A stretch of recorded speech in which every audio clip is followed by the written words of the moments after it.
Hey guys, SoCal Val here. You are listening to the Hitting the Turnbuckle podcast.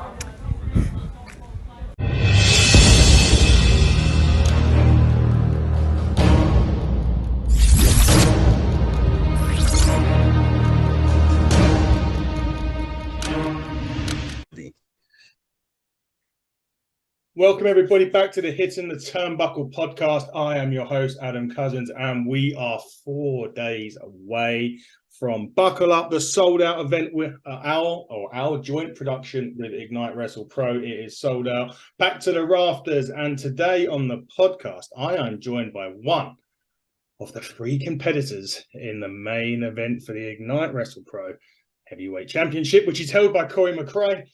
We've also got True Grit Connor Mills, the new Rev Pro, I believe, Cruiserweight champion. I was there when he won it off of Robbie X. But we have the third man and possibly the most hardest working, charismatic man I've ever seen in wrestling. The third man in the triple threat, Smashing Mike. Good evening. Tell him what it is. Tell him what it is, exactly. I can't hear you. Tell him what it is. Tell them what it is, Mike. You tell them what it is. It's your time to shine now. Just don't throw me in the bin, okay? We'll try not to. Mike, I've seen you post after post in the gym, 4 days away. What is the mindset now as we get ever closer to this triple threat? To get the W. That's the main thing. Get the W. Because, like I said, let's be honest. No disrespect to any of those performances, because everyone is, I respect everyone in the game, but I am Mr. Ignite.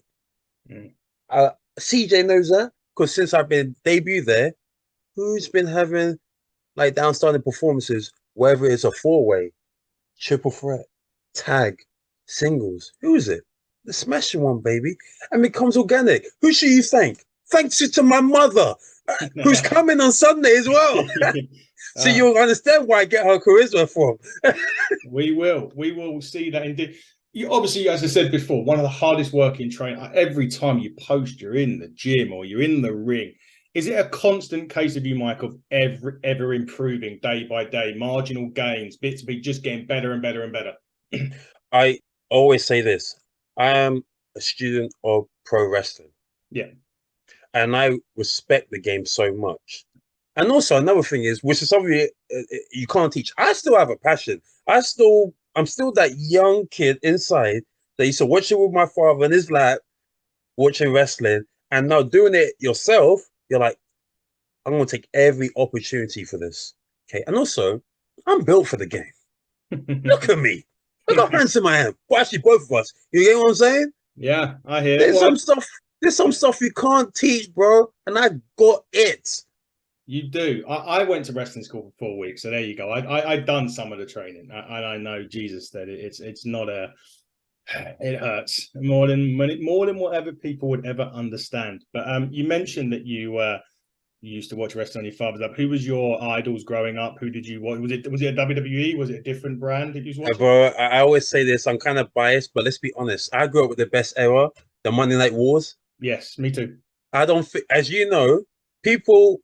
Okay, you can watch it now, but people will never understand, if you didn't grow up there, how big it was in this country. Yeah, it was. I remember Cartoon Network. Then at 9 o'clock, Nitro used to be on. Remember? That's it. Then as a kid as well, Saturdays, because late night Raw and SmackDown. So I'll play football, then come back at Sky One. They replay SmackDown. Yeah. So I think it was like 10:30. So I would play football, get you and go and watch SmackDown, like. And so my guys, to answer your question, well, I had 5. The Rock, Goldberg, DDP, Sting, Stone Cold. Those are the guys. Well, there we go. I've got a few of those. Stone Cold was one. I'll never forget the first time I met him, and I never realized I'd met him until it was too late. Huh? So I'll tell you the story. I've told it before on the podcast. So his first wife, I live in Essex, and his first wife, the one that come up with the Stone Cold character, lives in Southend, over in Essex, and I was working for a company at the time, and I was cutting. There was like a freeway traffic lights, and I was crossing the road to go over to my workplace of work, and I looked to the right, and there was a black, I would say, truck.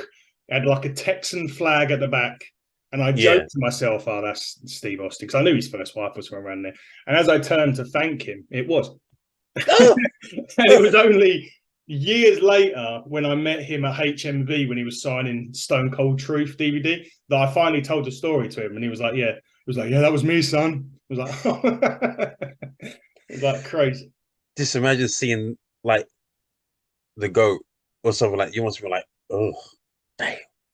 Yeah, I was. I think he's never gonna. Didn't ever think I was gonna do it again, but done it. Mate. I finally met him, which was one of those ones I'd met anyway that you just said. So, Damn. but it was a great. It was good to meet him properly as well. Kurt Angle was another great one, but the machine, the absolute. Who you think I mold my style like to? Oh man, there's a lot though. You got quite a bit of weapons in your arsenal, so to speak. Yeah, because as I tell you, my man, I'm a student of the game. I am. So like there's 5 people I get heavily if you watch the way I wrestle, there's 5 people, like I said, you'll break it down like Goldberg, Angle, Lashley, Dean Malenko, and Brett. Reasons why, I don't think you was aware, I came from amateur wrestling and boxing backgrounds. So Kurt Angle, Lashley, because of that. During the lockdown, I was watching a lot of Dean Malenko, and I just like, wow, the way this guy moves and executes his moves, I'm like, I just gravitate to it. Goldberg, where you think I'm so ballistic with my G-ups? Studying the game. When I do a pound, say G-up, what did Goldberg do? Spit. He goes ballistic, right? Gets the crowd engaged, and Brett is the greatest of all time. Where you think I think there's no wrestler I study more than Brett. I study more than any other wrestler. Brett. Yes. Interesting. He was a very. They always people say when they say about Brett that he always breaks down a match from like start, finish, and end. Like, that's what I do a lot now. Yeah, literally. I watch him every day. Like sometimes repetitively, I'm like, okay, what's he doing? Why is the purpose of it? The selling, the mechanics, not wasting movements. Yeah, like getting the crowd engaged, and this like when's the right moment for that crowd to be like. Then drop them, then get the finisher. Like pro wrestling is an art. Yes. Like I said, I respect the art of pro wrestling because I am a wrestler / entertainer. I can do both, bro. The wrestling side is for my dad's genetics, the way I move and all of that. Oh, I think Mandem's coming on now. He is. He's coming from his car. There he is. There he is. Can we hear him? Can we hear him? Yes or no? He's in his car. I can see the smile, bro. Tell him what it is, Daddy. Tell him. Tell him what it is. There he is. We can hear him now. What's happening, Mike? I'm good, chat. What are you saying? I'm good, brother. I'm just on dad duty still, so that's why I'm doing this from my car. She's playing football, man. Okay, cool. It's good seeing you. But I'm seeing you on Sunday anyway. I'm going to see you win a championship on Sunday, bro. Tell him what it is. Tell him what it is. Andy, Mike was just saying he's got 5 wrestlers that he looked up to. So Monday Night Wars, he was growing up with Goldberg. I got to get these right now. Austin, to a degree. Page. Yeah. Malenko, Brett, and obviously.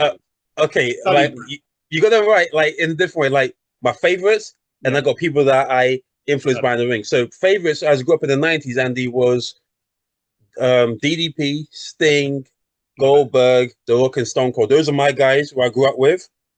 But as people I get heavily influenced in the ring, if you see the way I wrestle, is Dean, Brett, Goldberg, Lashley, Angle. Those are the people I get heavily influenced in the ring by. Your stamina's better than Goldberg's, mate. We don't get tired.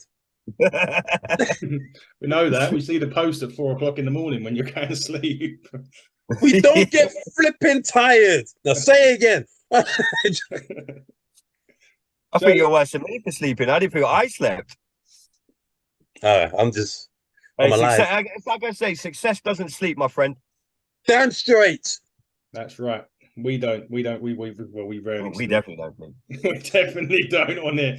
Mike, sort of not say sidetrack, but carried on from where we left off. You mentioned all those different guys that you train with, or guys that you look up to, mentor, and when you get into the ring. Obviously, you're taking on 2 guys here with Corey and Connor that are kind of similar in many ways. Corey's more, I would say, well, they're both kind of smash mouth, wrestlers to a degree. Corey's got the mixed martial arts background. Connor is just an absolute freak. We saw him, me and Andy saw him a couple of weeks ago against Robbie X at Rev Pro, and off the chart. How do you prepare yourself for triple threats? Because number one, you don't have to be pinned to lose. That's the first thing. So is it a case of eyes everywhere at this point? No, can I be honest? I have so much experiences with triple threats. Yeah. I think this could be my third one this year alone. Oh.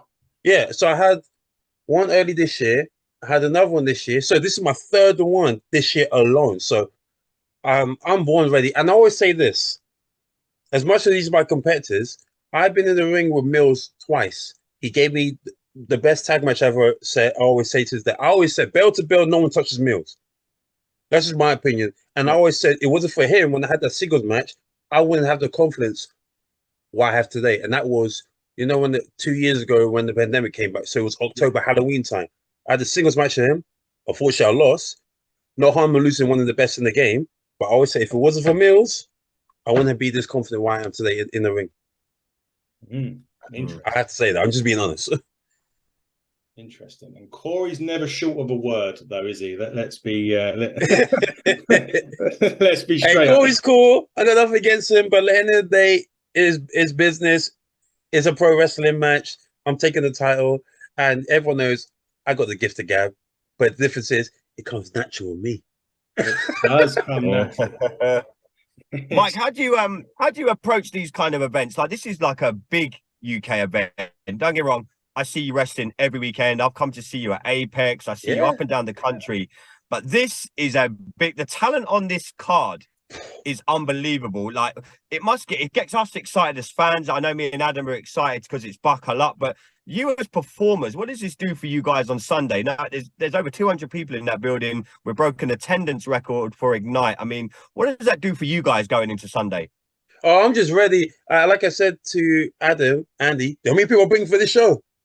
You know how many people bring for this show? I don't think people understand. Like, I'm bringing a lot. And like, those shows we'll be doing, they just building me up for this. I said to Adam, there's some people just made for wrestling, and I'm one of them. Mm-hmm. And like, I've been saying, as you know, I've been saying on my social media, I want the best. I get two of the best. I don't scratch that. There's three of the best in the country, including myself. I know these are all more experienced than me. I'm putting myself in there because you've seen the work what I've been doing. It doesn't matter who's on that show, and I respect every wrestler. I'm the smashing one. I will stand out because I got my dad genetics, my mom's charisma. Duh. Yeah, no, it's going to be a hell of a show. I mean, the card. We were saying this to Nick yesterday. Nick Aldis, when we interviewed him, the talent that we've noticed in the last 6-7 months since we've been traveling around the scene, the UK scene, has been incredible. Have you seen, since you started and where you are now, have you seen a rise in the UK talent scene? Because, we went to Rev Pro a couple of weeks ago. That blew my mind, some of the things that we saw there. When I see you wrestle, I'm just like, this is... I come into this blind when I come into the UK scene. I was very much WWE, a little bit of AEW now, but I was brought up on the WWF, WWE. Coming into this UK scene now, and we said this on a show the other day, we said this about Rev Pro, and I've said it about you guys before. I don't see no reason why you guys as UK group, I don't know how we do it, you could have just as a bigger promotion as what we see stateside from our own country. We could do that. I know they've tried it on ITV, and I know AEW's on ITV4, but in my opinion, the pool of talent that I've seen you and I've seen all of you guys work with at the weekends, I think is incredible. I think the sky really is the limit for the UK talent. I agree. Because like I said, when I started in 2019, I wasn't knowledgeable. I was, of course, heavily influenced with the Japanese, all of that, but I wasn't knowledgeable with British wrestling, the indie circuit. When I saw it, I was like, damn, man. So when I was doing like the ring crews at Progress, I'm like, damn, the atmosphere here is different. It feels like people had the passion for it, and the wrestlers, it's like they have a chip in their shoulder that need to show that what they're made of. And I was like, I want to be part of that. When I made my debut 6 months later, I was in the pre-show for Progress, and I was like, yes, I want to do more of this. And now, fast forward later after the pandemic, you're like, damn, the talent pool is stacked. Like I said on social media, look at what you lot do with Ignite. Look how stacked that card is. And I said to Adam, I'm not surprised it's sold out. I'm literally not surprised. This show has got variety. Like, you got a big main event as you know, who the three are, in-ring performance is unquestionable. You got the biggest name in British wrestling, OJMO, Michael Oku, and I've wrestled him before. Then you got two, exclude myself, that's a total package. You got another guy that's a total package, Mark Chu, against, not arguably, the biggest character in British wrestling, Charles Crow. You're like, damn. I'm like, as a fan, I want to see that. Then after that, you got, as you know, on my social, I train with Nino a lot. Yeah. I know how good this guy is. And I've seen Scott Hall once. Yeah. I never met him in person, but I just seen his work and I'm like, damn, that match is going to be insane. And as you know, Alana Blue and the Armis, I know they look so well. Yeah. Like Alana Blue, just so easy to get behind. You got Artemis, she's got presence that, forget women wrestling, just wrestlers in general that she has. You're like, damn, this show is going to just deliver, man. It is. Every time I see Artemis, she's wrestling the blokes. To be honest, she threw me around. I'm still going to get her back. You know, you need to remember, the Odyssey beat me, but it was a handicap match. Because my tag partner got injured. I lost the belts to them. So I'm gonna get my return on Artemis, even though I love her to death. It's going to be a sensational event. We speak about, you mentioned people like Oku and Scotty Rourke and Charles Crowley, and we keep praying that Nick Adlis doesn't do a massive job on him Saturday night. We're sending Dave there as security to make sure that he, oh God, Dave has to do a running to make sure he will. But we're looking at that, and you look at sort of guys from the States, coming in. We had Filthy Tom Lawler go to the Progress, and he took on Luke Jacobs, I think it was, in a really hard-hitting contest. When we look at people like, we saw Dan Maloney, he come out and done a thing like, and I'm thinking to myself, I want to see Dan Maloney in there with like you or Corey or someone like that, because it's magic. I'm ready. Like I said to you, it's on YouTube. Wherever you have time, check it out. Because I said I'm already on that level. When all I need is an opportunity. I wrestled the biggest name in British wrestling, Michael Oku. Yeah, 25 minutes. Didn't get blown because we don't get tired, right? That's right. Yeah, and he loved the match. It's on YouTube. When you have time, check it out. It shows. So I'm already on that level. My time has come. I'm just a very impatient person. That's it. That's it. But when that happens, I'm going to keep on going. Oku kind of a benchmark, Mike? Is Michael Oku kind of a benchmark for you guys now? Because that boy's about to take off, and I'm 100% with you. I think you're on that level. We saw Michael in the main event at Rev Pro a couple of weeks ago. We saw him win the title, and that was that match blew my mind. And I think me and Adam were chatting at the time, and I putting you in that kind of category now, and a lot of other talent that Ignite have got. And we've said this to CJ a lot of the times. We've said the talent pool that you've got there, the sky's the limit. Don't just settle for 200 people at Boreham Wood. Settle for 250, 300 at other venues. The talent pool that you guys have got, I know Rev Pro are the benchmark, but from what I've seen from you guys at Ignite, and especially yourself, and like, when I saw back in the day when I saw CJ wrestle, there's no reason why you guys couldn't do what Rev Pro do. Michael is the benchmark right there, but there's no reason that we can say Smashing Mike is our Michael Oku in Ignite. He's the man that we're pushing to the moon. You've got Corey, you've got unlimited amounts of talent. But for me, the sky is the limit for Ignite and for you guys. I agree. And look at this show. I said this from the beginning. I am not surprised it's sold out, how stacked it. And like I said, Andy and Adam, the amount of people I'm bringing for this, because I show people the videos of meals on Corey. They're like, yes, I'm invested. And when I did that promo, because I said I've been telling everyone since day, I done a lot of character work. It comes second nature to me. Here, I'm going for the W, and I'm showing the side that people haven't seen. They've been asking to see that aggressive side. I got the two perfect people to bring it out on me. Leave the entertainment to Mark and Crowley. That's cool. I've done enough of that. Yeah. Do the high fly. Everyone knows I can do a lot of high flying. Do that. Let Nino Scott do that. If they want to get this and that. This I'm coming to win, and there's gonna be violence. Good. Well, we're happy for that. We're happy. That is that match itself is going to be amazing. Amazing. From what I've seen of Corey yourself and Connor. Yeah. I only saw Connor once, and which was to say Rev Pro. And what were you like? Let's be honest, Shiloh. Were you like this? Me and Andy turned around because Connor was first match against. Oh, damn. Yeah. At Rev Pro, and we just turned around and went, that was the first match. You know what I mean? Yeah. Like, it was just like, Mike, I don't know if you saw our review on that Rev Pro show. Yeah, I said it was better than Money in the Bank. oh, it was. I'm not surprised. I'm not surprised at all. 100% better than I subscribed to their thing. As soon as I got home, I paid the monthly subscription. I was like, I'm never missing another show they do. It's incredible. Yeah. What was the atmosphere like as well? Oh, brilliant! It must be great. Bethnal Green, Unbelievable. Brilliant. Unbelievable. It reminded me of like when I was a kid and you know these little tiny venues that you go to, whether it be concerts, whether it be like a comedy night. I love them small kind of venues. People always say to me like, what's your favorite concerts? When I've been to like the Hammersmith Palais, tiny venue, when you get like, what was in there, Adam? How many people in there? 300 maybe? 300, yeah. 400 people? Yeah. I was in and it was packed. They could have sold another 400 tickets. It was packed. I mean, what they're going to do at the Copper Box the night before AEW is going to be incredible. But that's where my vision for like since I've been involved analysing the UK scene is that people like yourself, Corey, Ignite Wrestling, they could easily do what Rev Pro done and have the fan base. Because I've spoke to a lot of the fans that were there. A lot of them fans that are Rev Pro are coming on Sunday. Yeah, they're traveling to Broadway. They're coming on Sunday. They're like, we're not missing this. We've got tickets. They're all coming on Sunday because they've seen this card. They're like, hang on a minute. They loved Ignite before, but now they're like, oh, they're stepping this up now. And I'm like, this is what the British scene are doing. This is what it is. It is, man. Like, it's massive. I always said as well, tell them what it is. What you just said. Sorry, hello. Another thing is, I always said there's certain matches in my career when they got announced, my phone just pinged off. And this is one of them. That triple threat. When they got announced, my phone just pinged. They're like, oh, am I like this? And I'm like, listen, you lot.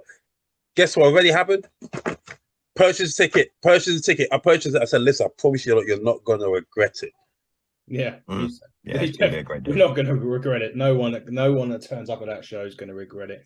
There's going to be an announcement made on the show as well that me and Andy are getting involved that we can't talk about on this podcast. Let me wait. I'm an impatient person, but I'm going to make the days go fast. Thursday, Friday, and listen, it's going to be fast. I'm going to make them go fast some days. And obviously, Ignite are already promoting the next show, which is Gold Rush. September 17th. Yes, and if you've heard and if you've seen their Twitter, there is going to be a huge return to Ignite. It's going to be announced. I saw it. Yeah. I'll be patient. Please be patient. Yeah, it'll be announced soon. Could even be announced Sunday. Who knows? Maybe we'll see. Don't say it to me. Is there a wrestler or former wrestler? Yeah. Someone come back. Oh, you wait, Mike. Something's happening Sunday, bro. Something's happening. Don't worry. Do I know the person? Do I know the person? I would have thought so. You're going to be coming up to us during that saying, tell them what it is. All right, cool. I'll wait. I'll be patient. I'll wait. And if we told you on this, CJ will kill us. So we're not even going to. CJ would absolutely kill us. Yeah. Don't worry. Yeah, he will definitely kill you. I know that guy too well. It wouldn't make it to buckle up if I told you, especially on this podcast anyway, because this is going to obviously be aired before Buckle Up and not aired before the announcement. So, yeah, we need to keep it at that for now.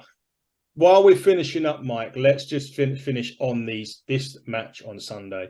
Number one, what does it mean to you? And number two, just cut these guys to pieces. Hey, listen, I appreciate you lot having your very first show and let me be the main event. So that alone, especially with the caliber the way I can wrestle with, obviously with these lot, I'm coming for the W.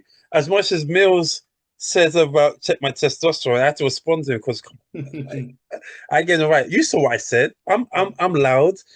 I'm for the energy, natural energy, and I didn't even take pre-workouts. Imagine if I did before a wrestling match. That alone says something. And Corey, that's my guy.